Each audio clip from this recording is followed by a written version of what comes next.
you come to Likuliku, you can help change the world. They're saving the Fijian Crested Iguana, and when you visit, you can hold an iguana and you can learn about their habitat. The tropical dry forest is the most endangered habitat on our planet, and they are planting a goal of 200 trees a month. So you can come and help plant trees.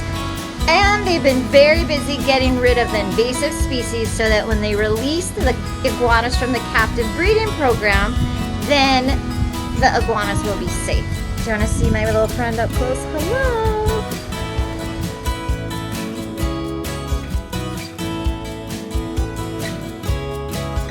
Malolo and I say Banaka Baka Levu.